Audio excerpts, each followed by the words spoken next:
سيدنا محمد. أعوذ بالله من الشيطان الرجيم. بسم الله الرحمن الرحيم.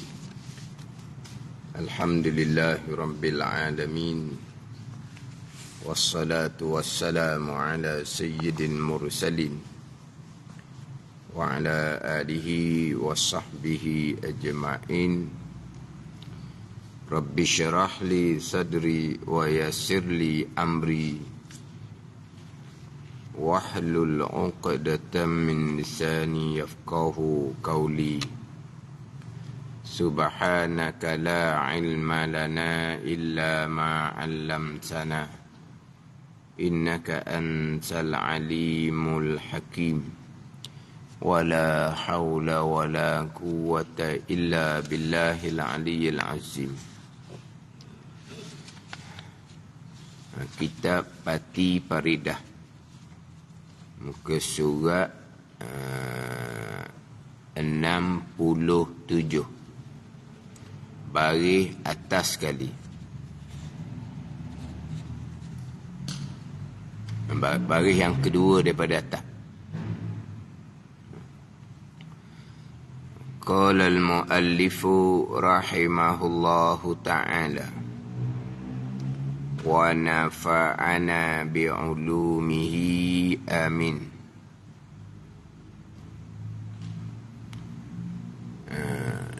Ditulis macam mana tu Nazri? Dan saya tak jelas. Dan apa-apa. Dan apa-apa. Dan apa-apa doa. Apabila dapat doa diperkenankan, maka dapat itu, maka diperkenankan itu dengan kurniaan Allah Subhanahu wa ta'ala. Dan doa ini dapat manfaat kepada yang hidup dan yang mati. Jadi ini sambungan pembicaraan berkaitan dengan doa.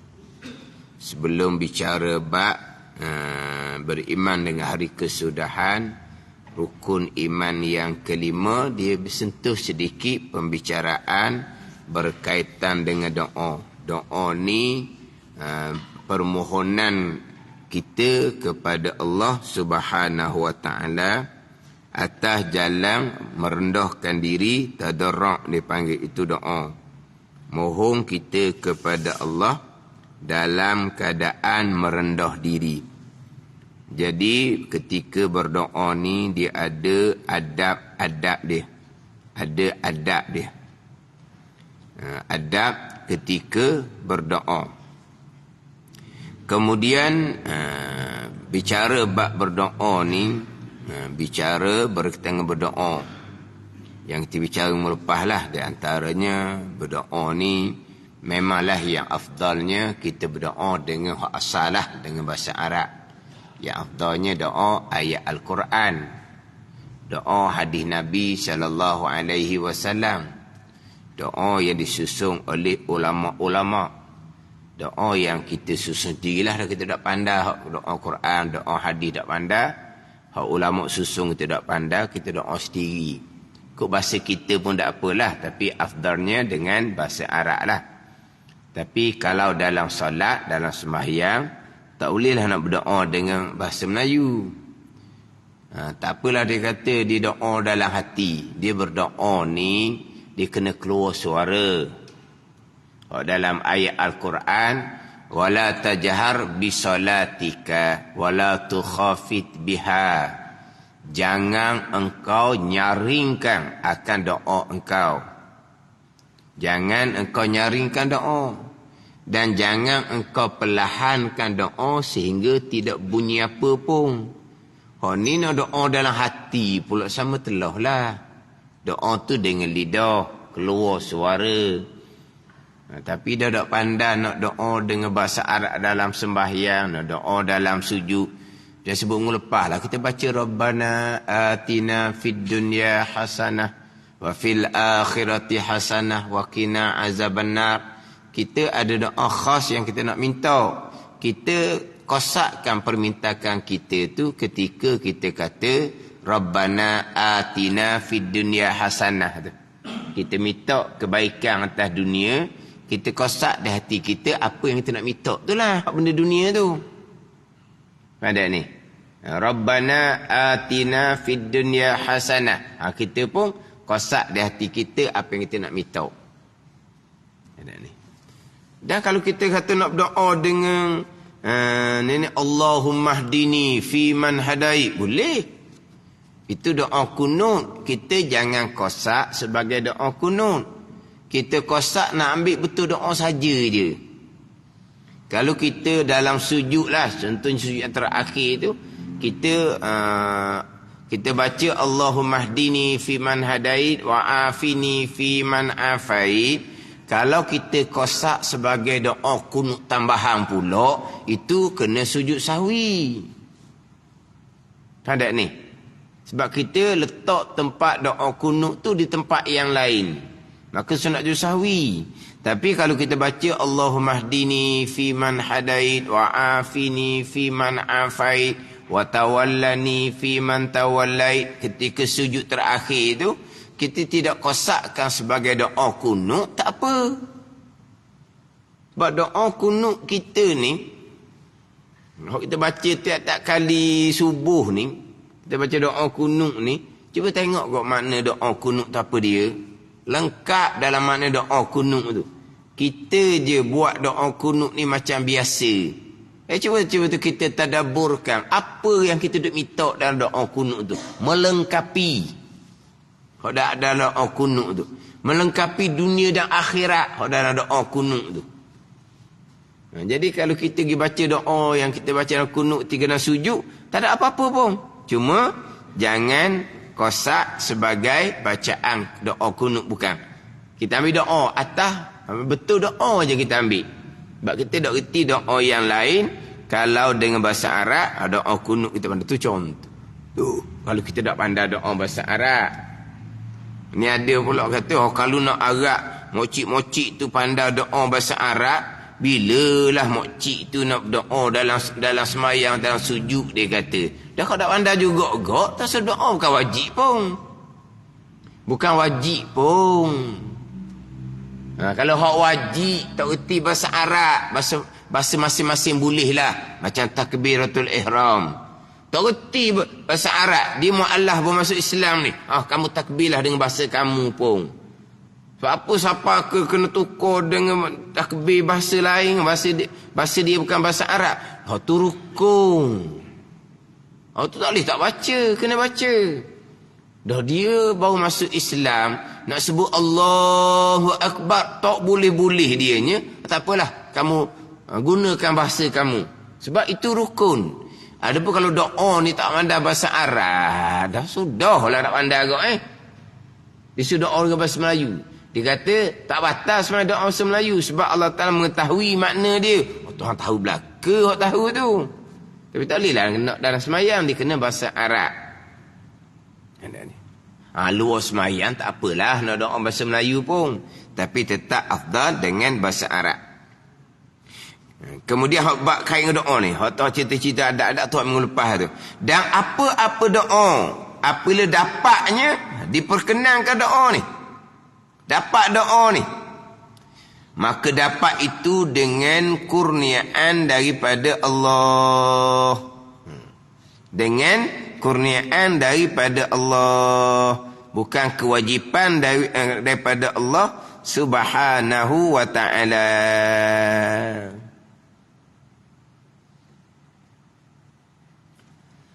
Kalau dalam Faridatul Faraid, ayat dia lain tu. Ayat dia dan kitab Faridatul Faraid. Ni, saya bawa kitab Faridatul Faraid. Dan kitab Faridatul Faraid, dan bermula doa itu menuntuti. Menuntuti ni mintalah. Hari tu kau dah minta.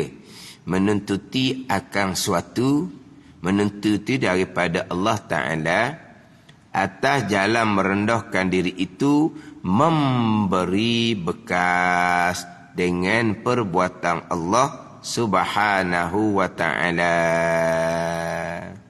Maka memberi manfaat ia doa akan segala yang hidup, sama ada diri orang yang berdoa atau orang yang lain, dan akan segala yang mati, jika berdoa ia bagi mereka itu.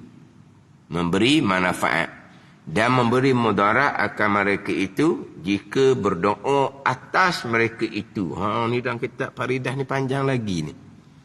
Kita ambil nanti dalam kitab Faridah ni. Atas jalan menuju itu memberi bekas dengan perbuatan Allah. Doa tu memberi bekas dengan perbuatan Allah Subhanahu wa ta'ala. Doa memberi bekas, tapi dengan perbuatan Allah. Kalau doa bekas dengan perbuatan Allah, dapat manfaat daripada doa, kena mudarat bila didoakan di ke atas. Yang beri bekasnya Allah Ta'ala, perbuatan Allah. Jadi beri bekas ni perbuatan Allah juga, tapi zahirnya selepas daripada berdoa.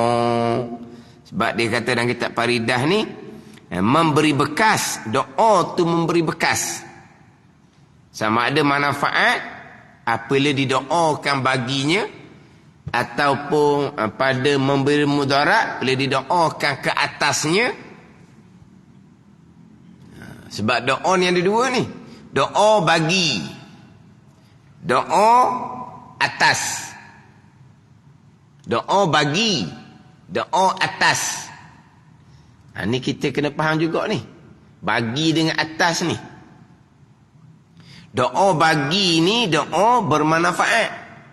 Doa atas ni ala lil madarrah, untuk memberi mudarat. Kita perasan dah bacaan wirid kita tu. Laha ma kasabat wa alaiha ma katasabat. Laha bagi seseorang, wa alaiha atas seseorang. Apa beza? Laha bagi, laha ay li nafsin.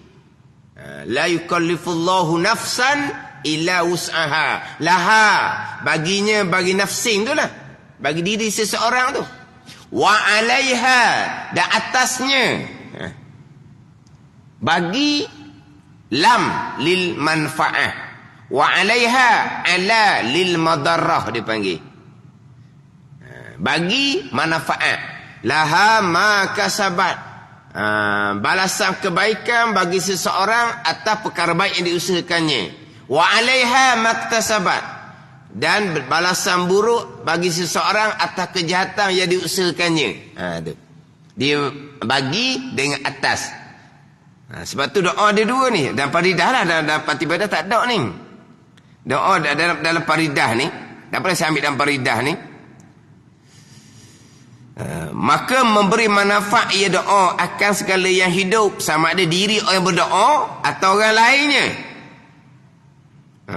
Dan akan yang mati pun dapat manfaat jika berdoa ia seorang bagi mereka itu. Bagi, doa manfaat lah, doa kebaikan. Dan memberi mudarat. Doa ni jangan, dia boleh beri mudarat ni. Faham ni? Tambahan pula doa daripada orang yang dizolimi tu, yang tak ada hijab antara yang berdoa dengan Allah Ta'ala tu. Walaupun yang dizolimi tu orang kafir sekalipun, tidak ada hijab, maka dia pun berdoa. Doa mana? Doa mudarat. Dan memberi mudarat akan mereka itu, akan orang yang hidup ni, jika berdoa atas. Doa atas. Doa keburukan lah. Dia dizolimi, ya Allah, engkau balahlah atas perbuatan zolim dia tu, dengan balasan yang setimpal. Dia doa gitu. Pada ni, dia doa ni kena jaga pula. Doa Allah Ta'ala balah yang sepadang. Jangan kita tetapkan, ya Allah, biar bucik perut dia, Allah. Tu kita yang minta hak ni hak mudarat kan. Tu salah kita pula. Orang buat zalim, doa, ya Allah, engkau balaslah ke atas kejahatan yang dia lakukan, yang sepadan dengan apa yang dia lakukan. Mana terserah kepada Allah Ta'ala. Biar Allah Ta'ala balas kejahatan yang setimpal. Jangan kita pula, ya Allah, ditipu saya Allah, habis 1,000. Engkau biar jadi bucik perut, biar mati. 1,000 dengan bucik perut, dengan mati tu tak padang gitu. Kena tipu 1,000 je. Dia bangun malam, dia berdoa, biar panduk bucik perut ni. Buncik tu lah. Buncik perut, kembung perut ke hospital kata tak ada apa pun. Mati dianya. Ni doa apa? Dia panggil apa? Doa anak panah malam dia panggil. Ni. Doa tengah malam, orang yang dizalimi, yang dipanggil anak panah malam, diperkenankan oleh Allah, tak ada obat. Itu tak ada obat. Tapi setimpal ke dok? Setakat 1,000, doa mudarat sampai kawan tu mati. Tu dah setimpal tu. Lepas tu macam mana? Serah kepada Allah. Pandai ni. Ni doa atas dia panggil. Memberi mudarat. Tapi manfaat ke mudarat ke perbuatan Allah Subhanahu wa ta'ala. Jadi doa ni memberi bekah dengan perbuatan Allah Subhanahu wa ta'ala. Ini dalam kitab Faridah. Dalam kitab Fatih Faridah ni, maka apa-apa doa, apa kala dapatnya, mana diperkenan, maka dapat itu dengan kurniaan daripada Allah Subhanahu wa ta'ala. Bukan kewajipan bagi Allah Subhanahu wa ta'ala. Kemudian perkenan tak perkenan, kesemuanya qada qadar belaka. Tu kena faham dok situnya. Sekarang ni dapat doa tu diperkenankan dengan kurniaan Allah Subhanahu wa ta'ala, bukan kewajipan. Tu dak wajib apa Allah janjikan, ud'uni astajib lakum, doa mohon oleh kamu akan daku, nescaya aku perkenan. Tu Allah janji perkenan tu. Allah Ta'ala pula kata, innallaha la yukhliful mi'ad. Sesungguhnya Allah Ta'ala tidak menyalahi janji. Allah janji perkenan, Allah perkenanlah. Wajib atas Allah. Sebab Allah janji dah itu kurniaan daripada Allah. Kurniaan daripada Allah. Allah janji akan perkenan, Allah perkenan, itu semua duduk di bawah iradah ilmu Allah Subhanahu wa ta'ala. Hak diperkenankan. Kemudian doa-doa tu sendiri kena fahamlah. Doa mustahil sama sekali dapat merubah qada Allah pada azal. Doa ni satu perkara yang baharu. Merubah qada Allah yang azali tu mustahil sama sekali. Qada azali ni yang disebut dalam hadis Nabi sallallahu alaihi wasallam, la yaruddul qada ila doa tu, tidak menolak akan ketentuan Allah melainkan oleh doa. La yaruddul qada'a ila doa, tidak menolak akan ketentuan Allah melainkan doa. Ini ketentuan yang tercatat di Lauh Mahfuz. Saya sebut tadi, mustahil doa yang baharu dapat merubah qada Allah yang azali. Doa yang baharu ni, doa ni baharulah sekarang atas dunia. Doa yang baharu mustahil merubah akan qada Allah yang azali. Hak dah disebut tidak menolak akan qada oleh doa, qada yang tercatat di Lauh Mahfuz. Itu bukan qada azali, itu qada yang baharu. Kena faham molek. Qada azali, iradah ilmu Allah. Qada yang tercatat di Lauh Mahfuz. Kena faham molek. Yang berubah, yang tergantung, itu hanyalah hak qada yang tercatat di Lauh Mahfuz. Tergantung kemudian berubah. Yang berubah itulah hak bertepatan dengan qada azali. Sebab diri kita berdoa pun qada dah. Diri kita berdoa pun qada qadar. Apa yang berlaku kemudian qada qadar. Gitu je lah. Kita sebagai hamba, kita perbanyakkan doa. Kita berdoa. Dapat bahagian diperkenankan. Doa kita pun qada qadar. Dapat bahagian diperkenan pun qada qadar. Sekalian qada qadar. Jangan lari daripada rukun iman yang keenam. Oh ni kadang-kadang learning rumi. Sampai ke orang yang mengajar agama pun masih lagi keliru antara qada azali dengan qada yang tercatat di Lauh Mahfuz. Boleh timbul dalam ceramah qada yang tercatat di Lauh Mahfuz yang azali, yang qadim. Mana dekat azali? Lauh Mahfuz tu makhluk yang Allah jadikan kemudian.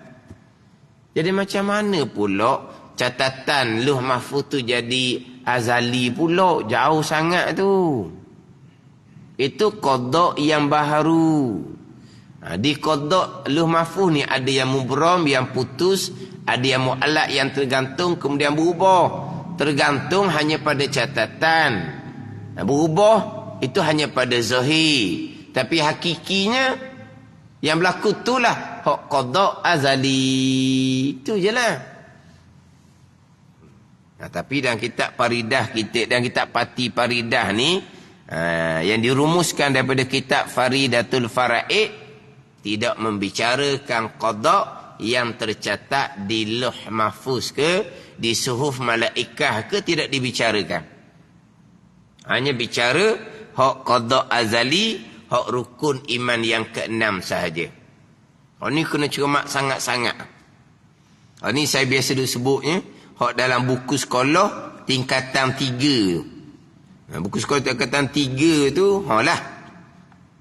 Ayat-ayat dalam buku tu agak memerlukan kepada kemahiran ustaz yang mengajar.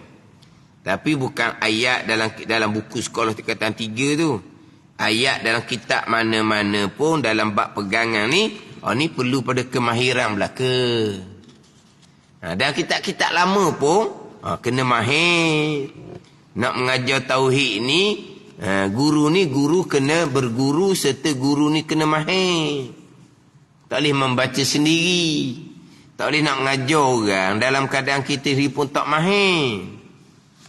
Kalau yang mengajar tu tak mahir, dia pakai apa ni? Pakai baca bebek kurang pun dia pun tak mahir. Yang mengajar pun haram, yang tukang tadah telinga belajar pun haram. Ini ilmu tauhid. Kena mahir sungguh-sungguh. Tapi kalau nak kira lah antara qada azali dengan qada Lauh Mahfuz ni rekah je. Tapi siapa tak nak beza, hak tu memang gelak gambar sungguh lah. Dan ni. Tapi buku tingkatan 3 lah macam mana nak menghuraikan. Ada cadangan buat program di tempat lain lah. Saya kata nak cadangan boleh lah kata. Kita bicara bab rukun iman yang keenam. Ni untuk orang-orang berkenaan lah. Untuk kaki tangan hak bahagian agama. Katakan bahagian agama.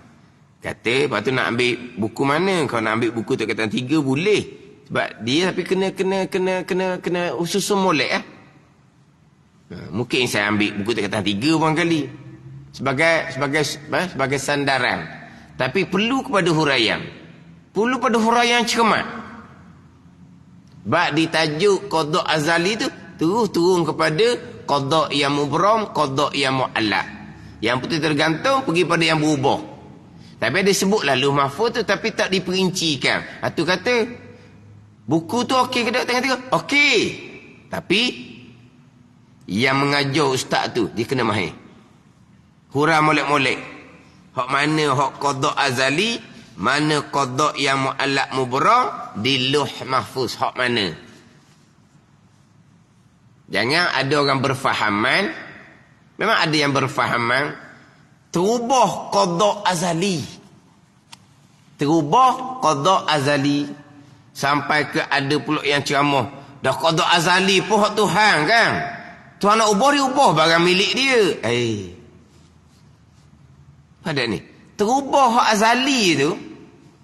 Di mana duduk sifat ilmu Allah. Memang qada ni iradah. Qada ni iradah. Tapi iradah muafaqah dengan ilmu. Kalau qada azali berubah, di mana kau letak ilmu Allah? Ilmu Allah duduk mana? Sekali kehendak begini, kemudian tukar kehendak yang lain. Ilmu Allah macam mana? Bak qada ni iradah muafaqah dengan ilmu. Dia kena letak di ilmu. Kena letak molek di ilmu. Oh, barang milik Allah. Allah nak ubah, Allah ubah barang milik dia. Siapa nak mempersoalkan? Tapi macam mana dengan iradah ilmu? Ilmu macam mana? Ilmu Allah macam mana? Kemudian nak berubah dengan apa?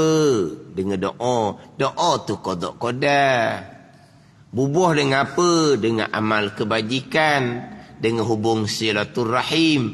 Amal kebajikan ke? Hubung silaturrahim ke? Qada belaka.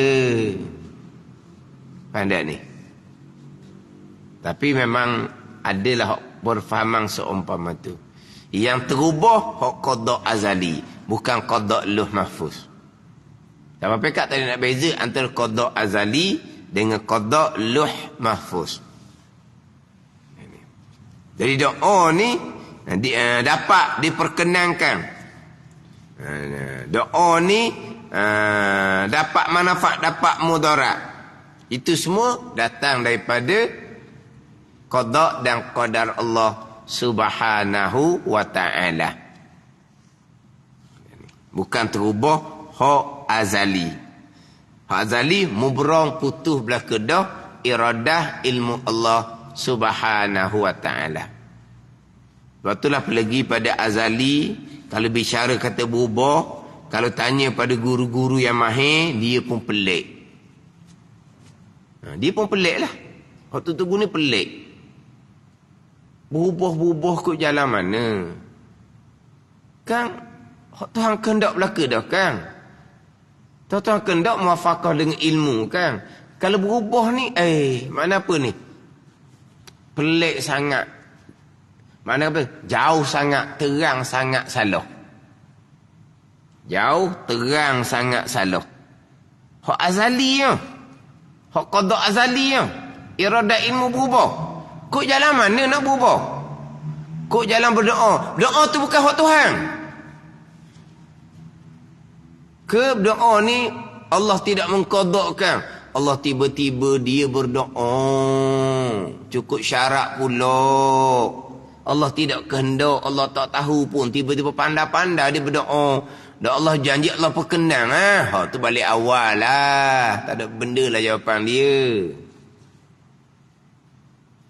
Berdoa. Kita sebagai hamba. Dan kita berdoa, kita mengharap Allah perkenan. Tapi hakikatnya, semuanya perbuatan Allah Subhanahu wa ta'ala. Itu dalam faridah ni, membekah dengan perbuatan Allah. Allah perbuat sebagaimana yang Allah qadakkan pada azal. Allah qadak muafaqah dengan ilmu. Gitu je. Membekah dengan perbuatan Allah, kudrah. Allah perbuat sebagaimana Allah kehendak, iradah. Allah kehendak sebagaimana Allah tahu, ilmu. Itu ngaji sifat 20 kudrah, iradah, ilmu tu. Allah perbuat. Allah bagi manfaat daripada doa dia. Allah bagi mudarat daripada doa dia. Tapi semua tu dengan perbuatan Allah. Allah perbuat sebagaimana yang Allah kehendak pada azal. Dan doa ini dapat manfaat kepada yang hidup dan yang mati. Yang hidup dapat manfaat, yang mati pun dapat manfaat. Sebab itulah kita solat jenazah, takbir yang ketiga, wajib kena baca doa. Sebab apa? Memberi manfaat. Berdoa kepada yang sudah mati itu memberi manfaat. Ada ni. Ini bab berdoa. Bab berdoa, ulama tidak berbeza pandangan. Yang mati dapat manfaat. Beramal je. Beramal. Kalau amal tu amal daripada anak cucu, ulama tidak berbeza pandangan. Si mati akan dapat manfaat. Doa, ulama tidak berbeza pandangan. Doa akan dapat manfaat kepada sudah mati. Contohnya, tengok. Hak Nabi berdoa lah kepada sahabat yang telah mati. Hak doa dalam semai jenazah pun ada doa lah di situnya. Kalau tak ada manfaat, kita nak baca apa lagi? Allahumma fillahu warhamhu wa'afihi wa'fu anhu wa krim nuzulahu. Tak payah baca doa dah kalau tak ada manfaat. Itu jelas memberi manfaat. Sebab itulah ketika semai jenazah wajib kita berdoa. Jadi doa ni manfaat pada yang mati, ulama tidak berbeza pandangan. Yang berbeza pandangan amalan orang hidup ni. Nak hadiah pada orang mati dapat manfaat ke tidak? Amalan orang hidup ni kalau anak cucu, itu tak ada khilaf ulama orang lain. Yang buat amal ibadah, bertahlil contohnya, kemudian hadiah pahala kepada yang sudah mati. Siapa ke tak siapa. Itu ulama berbeza pandangan. Bermanfaat tak bermanfaat. Ulama berbeza pandangan. Tapi kebanyakan ulama yang mati dapat manfaat. Tapi yang pastinya kita yang berzikir, yang bertahlil tadi, kita sudah ada pahala. Kita pun hadiah pahala pada yang sudah mati. Siapa tak siapa serah kepada Allah. Tapi kita beramal dengan pandangan kata siapa. Cuma yang pastinya kita yang bertahlil ni ada pahala ke tak? Ada pahala dah. Alhamdulillah kita ada pahala dah. Kalau kita pun hadiahkan pahala tahlil kita kepada yang mati, kita beramal dengan pandangan kata siapa. Siapa tak siapa, serah pada Allah Ta'ala. Yang pasti kita yang bertahlil dapat pahala, mak ayah kita dapat pahala, tok nenek kita dapat pahala. Walaupun kita bertahlil itu untuk hadiah pada orang lain. Kita bertahlil, kita nak hadiah pada orang lain. Yang pasti kita dapat pahala. Yang pasti mak ayah kita mati dah dapat pahala. Tok nenek kita dapat pahala. Cukup lah. Lepas tu, kita ada pahala. Kita kira pakapan kata siapa lah. Dapat manfaat. Kita berdoa, baca Quran atas kubur dapat manfaat. Nabi SAW letak pelepah tama yang masih lagi hidup pun dapat manfaat kepada orang yang ada di alam barzah dalam kubur tu. Kalau kita baca Quran tak dapat manfaat. Dan yang hidup ni berzikir. Ada ni. Batu-batu berzikir. Yang mati dalam kubur tu dapat manfaat daripada zikir daun-daun kayu yang hidup tu. Tapi kalau kita berzikir atas kubur tu tak dapat manfaat. Kalau daun kayu yang hidup yang diletak oleh Nabi pun dapat memberi manfaat pada orang kubur, lepas macam mana dengan kita buat amal ibadah? Kalau kita berdoa, ulama tidak berbeza pandangan. Berdoa akan dapat manfaat pada orang yang mati. Sekarang ni bukan berdoa, kita pergi baca Quran, kita pergi berzikir atas kubur dia. Dapat manfaat ke tak? Kebanyakan ulama dapat manfaat. Kias tengok Nabi letak pelepah tama yang berzikir pun dapat manfaat. Takkan orang yang berzikir atas kubur tak dapat manfaat. Tapi yang pastinya orang yang berzikir ni dapat pahala dah. Mak ayah dia dapat pahala dah. Tok nenek dia dapat pahala dah. Sudah lah. Ke mana? Rugi dah, rugi apa? Yang pasti kita dapat pahala dah. Tapi kalau doa ulama tidak berbeza pandangan. Orang yang mati dapat manfaat. Doa termasuk doa keampunan. Doa keampunan kan? Berdoa al-ahya'i minhum wal amwat walil muslimina wal muslimat wal mu'minina wal mu'minat al-ahya'i minhum wal amwat. Yang hidup daripada mereka itu dan yang mati daripada mereka itu. Mereka itu orang Islam lelaki perempuan, orang mukmin lelaki dan perempuan. Yang hidup daripada mereka itu dan yang mati. Allah perkenan, maka yang mati itu dapat manfaat, diampuni dosa oleh Allah Subhanahu wa taala. Sebab itulah orang-orang yang soleh ni kita kena buat baik. Kita dulu jauh daripada agama, kemudian dia terbuka hati, kemungkinan doa orang soleh yang doa taufik hidayah pada semua orang tu diperkenankan oleh Allah. Kita hak asalnya tak peduli agama, tiba jadi berubah. Siapa berdoa? Mungkin orang soleh-soleh tadi lah. Kita orang soleh, dia tak ada tolong orang, tolong perkara yang lebih mahal. Mana? Tolong doa. Diperkenankan oleh Allah, jadi berubah. Bermanfaat kita yang hidup. Kalau mati pun bermanfaat juga daripada doa orang yang hidup, orang yang soleh.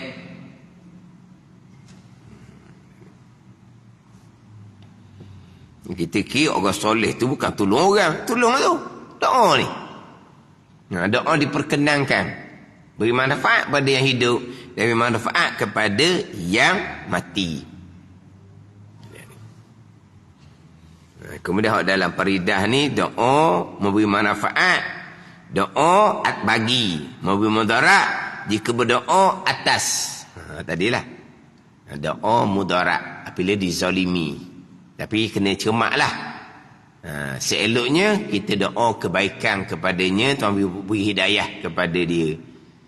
Kalau dia tipu kita, kita doa Allah beri hidayah, Allah buka hati dia, dia jadi pulangkan balik. Itulah kalau masih lagi ada rezeki. Itu lebih baik.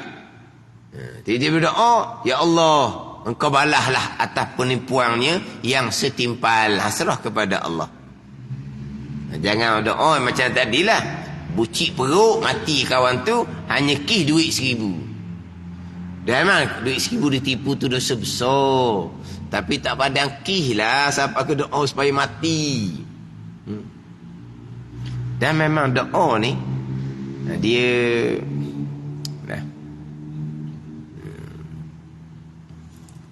jadi dia tu jadi macam gila lah. Orang molek-molek jadi gila. Jadi nak berobat lah, takut kena sihir, kena apa.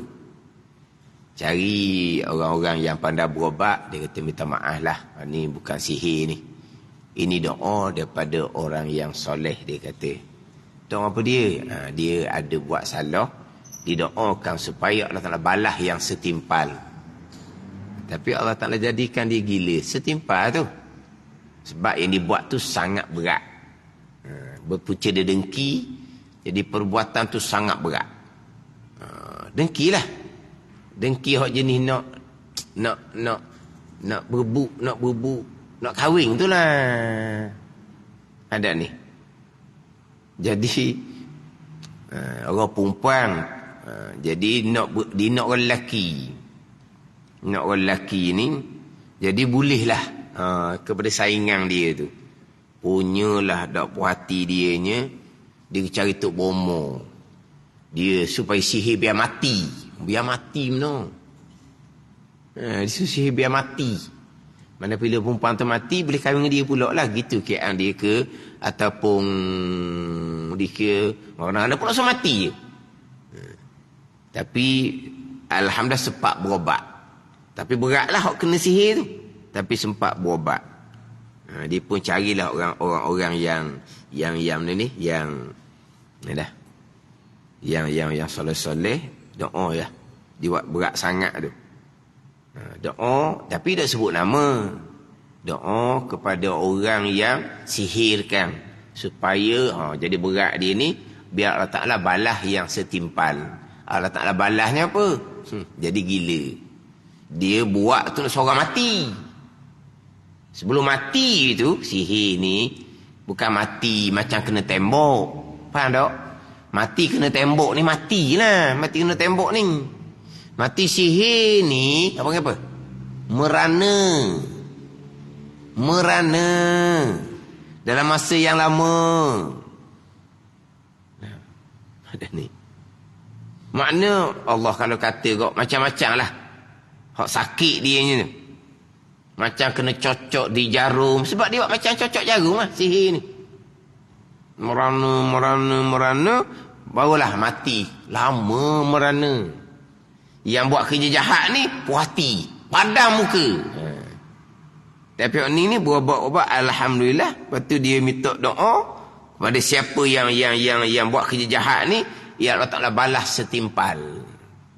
Sebab perbuatan tu jahat sangat, cari tu bomo sihir pula apa semua, akhirnya dia jadi gila. Jadi nak berubat-ubat, orang pandai dia tengok, ni bukan kena buatan orang ni. Ini doa diperkenankan atas kesalahan yang setimpal. Itu serah kepada Allah Subhanahu wa ta'ala. Ingat, orang yang dizalimi tidak ada hijab dengan Allah Subhanahu wa ta'ala. Dia berdoa sendiri ke, dicari orang-orang soleh berdoa ke supaya balas yang setimpal. Abang apa? Makan tak habis. Pada makan tak habis? Kau cakap gitu? Tak, makan tak habis. Pada makan tak habis. Tak ada apa dah. Makan segitu je lah. Ada ni. Lepas tu macam mana gila tu tidak mukallaf. Akan dikira sampai dia gila. Perbuatan jahat akan dikira sampai dia gila. Bukan kata di akhir tak kena langsung. Tak kena, tidak dikira pada masa gila. Akan dikira perbuatan-perbuatan jahat sebelum dia gila tu. Ini doa terkadang memberi mudarat jika berdoa atas mereka itu. Tapi manfaat ke mudarat perbuatan Allah Subhanahu wa ta'ala sebagaimana yang Allah tentukan pada azal. Cuma jangan doa kita yang tu. Tadilah duit 1,000 tak ada, doa supaya mati. Tu lebih tu. Biar Tuhan balas setimpal. Nak comelnya, biar Allah buka hati dia, dia insaf, dia hantar balik duit yang dia tipu. Gitu je lah. Kalau masih lagi ada rezeki. Terkadang dia tak hantar balik, Tuhan ikut jalan lain pula rezekinya. Sudahlah. Tak kita minta supaya dia hantar balik, tak hantar pun. Lepas tu, nega macam mana? Hak kena tipu lah. Hak kemudian tu. Nega tu jadi berjaya ke dok? Berjaya. Itulah Tuhan beri. Itu tu Tuhan beri. Nak berdoa, itu kita hamba. Kita doa dia hantar balik. Tak ada hantar balik. Tapi Tuhan kata ikut jalan lain. Jelas nyatanya rezeki bertambah. Hak kena tipu tadi tu tak kesan apa pun. Kan ada orang kan, mula-mula dia kena tipu tu tak bangun. Hak tipu pula hak paling dia percaya. Orang yang tak percaya tak boleh nak tipu. Orang yang ditipu ni oleh orang yang dipercayai. Memang kalau ikut kepada hak tu tak bangun, tapi lepas tu dia mohon pada Allah Taala apa semua, lepas tu dia bangkit lebih daripada hak sebelum tu laginya. Itu tu apa kena doa tu.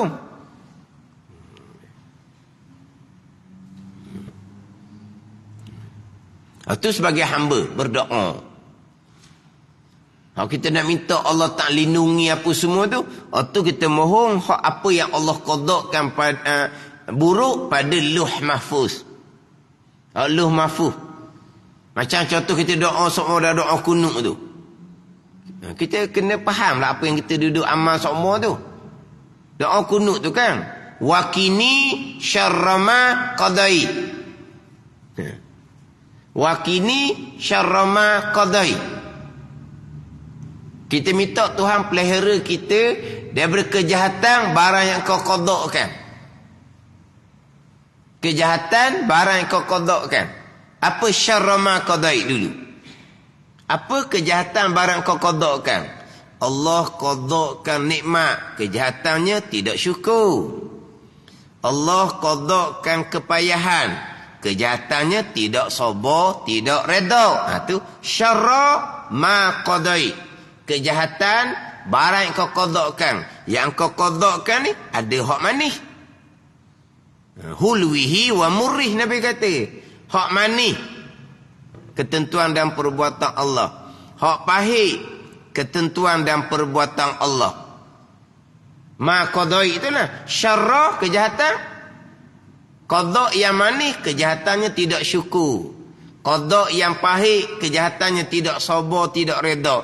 Kita minta Tuhan lindungi. Nak lindung macam mana? Kalau Tuhan sudah qadakan tidak syukur, tak syukurlah. Kalau Tuhan sudah qadakan tidak sabar, tidak reda, tidak sabar, tidak reda lah. Minta lindungi macam mana lagi? Syarra ma qadai, kejahatan yang kau qadakan yang tercatat di Lauh Mahfuz. Bukan hak azali. Hak tercatat di Lauh Mahfuz. Mana kalaulah dia tidak berdoa, nikmat dia tu dia tidak akan syukuri. Kalau dia berdoa, nikmat yang dia dapat tu dia akan syukuri. Dia pun berdoa, diperkenankan. Maka terlindung dah daripada tidak syukur nikmat, sebaliknya dia syukur nikmat. Ni, pandai ni. Hak tercatat di Lauh Mahfuz. Lindungi daripada kejahatan yang kau qadakkan di Lauh Mahfuz. Hak azali tak boleh nak lindung dah, tak boleh lepas dah hak azali. Hak Lauh Mahfuz. Ni. Sekarang ni apa yang Tuhan qadakkan, syukur ke, tak syukur ke, sabar ke, tak sabar ke, reda ke, tak reda ke, kalau azali tak ada berubah dah. Nak minta lindung macam mana, nak minta pelihara macam mana. Kejahatan barang kau qadakkan, kejahatan mana hak pada yang tercatat di Lauh Mahfuz. Ada ni. Sama juga kita minta doa, ya Allah panjangkan umur. Panjang umur macam mana? Iza jaa ajaluhum la yastakhiruna sa'atan wa la yastaqdimun. Sampai ajal lewat sesaat pun tidak, cepat sesaat pun tidak. Kita minta panjang umur ya Allah. Panjang umur mana ni? Umur yang tercatat di Lauh Mahfuz. Kalau tidak berdoa, umurnya 60. Kalau berdoa, umurnya 61. Dia pun berdoa, dipanjangkan umur 60 jadi 61. Tapi yang 61 itulah hak ajal, hak qada azali. Hak tidak akan lewat sesaat, yang tidak akan cepat sesaat. 60 tu dah, itu hanya Lauh Mahfuz saja. Dia kena faham gitu. Sekarang dia tidak berdoa, umurnya 60. Dia berdoa umurnya 61. Dia pun berdoa, ya Allah panjangkan umur, diperkenankan. Malaikat bila umurnya 61, malaikat lagi cabut dah lah. Tuhan suruh tangguh sebab belum sampai masa. Sebab Allah panjangkan umur 60 jadi 61. Tapi qada azalinya 61. 61 ni lah sampai ajal, la yastakhiruna sa'atan wa la yastaqdimun. Lewat sesaat pun tidak, cepat sesaat pun tidak. Hak 61 ni dipanjangkan dari 60, hanya Lauh Mahfuz. Hak azali tetap dah. Gitu je lah. Sama juga, ya Allah tambahkan rezeki. Tambah tak tambah, rezeki tetap dah, nak tambah ke mana? Kita nak minta tambah, nak minta tambah. Hak rezeki yang Allah qadakkan tu kita nak minta tambah. Tambah rezeki yang Allah qadakkan di Lauh Mahfuz. Allah qadakkan rezekinya, yang tercatat di Lauh Mahfuznya, rezeki ni syupa. Kalau berdoa jadi segantang. Dia berdoa rezekinya jadi segantang. Gitu je lah. Hak segantang tu lah hak azali. Gitu je. Bukan payah sangat. Tapi kau ke mana pun, biar faham hak qada hak rukun kenal tu faham molek. Yang kita bicara qada azali. Ketentuan azali bukan qada Lauh Mahfuz.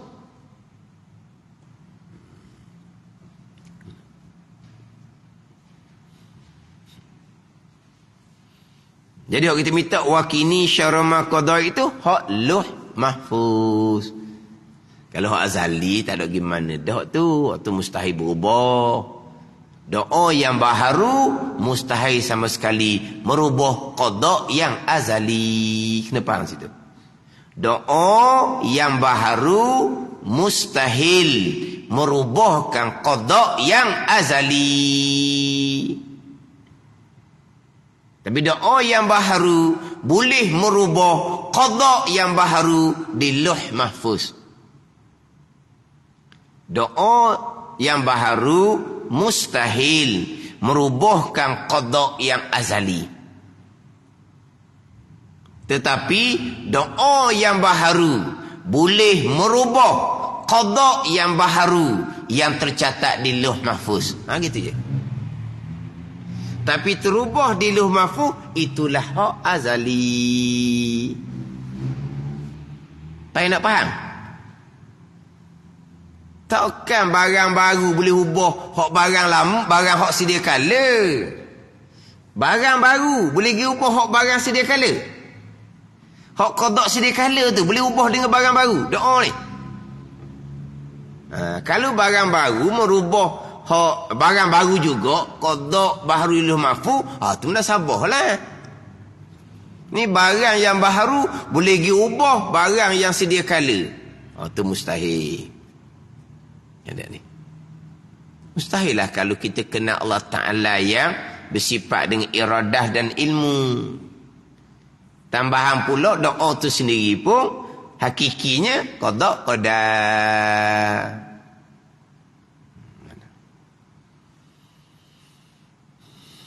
Sedikit saja sebenarnya bab azali dengan Lauh Mahfuz ni. Sebab apa? Sebab antara dua ni sangat nyata. Hak tu hak qadim, hak ni hak baharu. Pada ni. Hak qadim, hak baharu. Hak qadim pula tidak ada penghujung. Hak baharu ni diqadakkan barang yang berlaku sampai kiamat.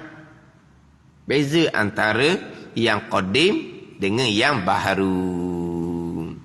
Adapun rukun iman qada azali. Bukan qada yang tercatat di Lauh Mahfuz. Selesailah hak berkaitan dengan doa. Tapi ambil molek ni, doa memberi manfaat pada yang hidup dan yang mati. Yang mati mak ayah kita sentiasa mengharapkan doa daripada kita. Kawan-kawan yang kita duduk baca sokmo tu lah. Doa keampunan bagi diri kita, wali-wali daya bagi dua orang tua kita. Itu sentiasa. Atau doa hak amalan kita, apa yang kita buat, mak ayah terdapat pahala.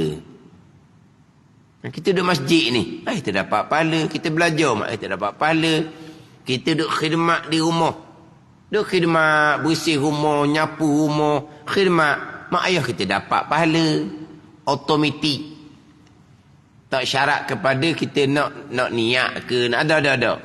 Nak niat lah. Ni pahala nyapu rumah hari ni kepada mak ayah. Sudah masak, pahala masak ni pahala pada mak ayah. Oh Allah, duduk. Tu dah apa dah tunya? Tu automatik.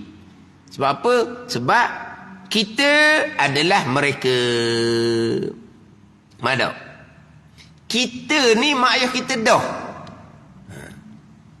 Kita ni mereka. Sebab kita lahir daripada mereka. Sama juga. Anak cucu kita, kita dah. Maknanya boleh pahala. Anak cucu wa amak. Anak cucu wa amak. Kita dah tu. Kita ni, mak ayah dapat pahala. Bukan kata mak ayah hok mati. Mak ayah kita mati dapat pahala tu. Anak cucu wa amak. Bukan mak ayah hok mati. Hok hidup pun dapatlah pahala. Tunggu mati pun dapat pahala. Hak Nabi kata tu, iza mata ibnu adama in qata'a amaluh. Bila mati anak Adam, terputus amalan. Melainkan di antaranya hak anak yang soleh tadi. Anak yang soleh tadi tidak terputus amalan, makna amalan tu ada. Pahala tu ada masa dia hidup, dia mati tak terputus. Bukan kata mak ayah dapat pahala lepas dia mati. Faham boleh hadis tu? Amalan tu tidak putus walaupun mati dah. Dengan bahawa anak cucu kita buat amal selama ni, pahala kita lah. Kita mati, tak putus pahala. Itu besar tu. Tapi, ingat baik, anak yang soleh, anak yang beriman, anak yang berakidah, anak yang mentauhidkan Allah Subhanahu wa ta'ala. Kalau iman akidah tauhid tak selesai, kita tak ada manfaat daripada amal kebajikan anak cucu kita. Bahkan kita akan dipertanggungjawabkan di mahsyar kerana kita dah ajar bab iman akidah tauhid sebelum anak kita balik. Jadi pokok pangkalnya balik kepada iman. Anak yang soleh, anak yang beriman. Makhluk kesemuanya binasa. Anak cerita bab akan masuk nanti hak selepas daripada mati pula. Wallahu a'lam.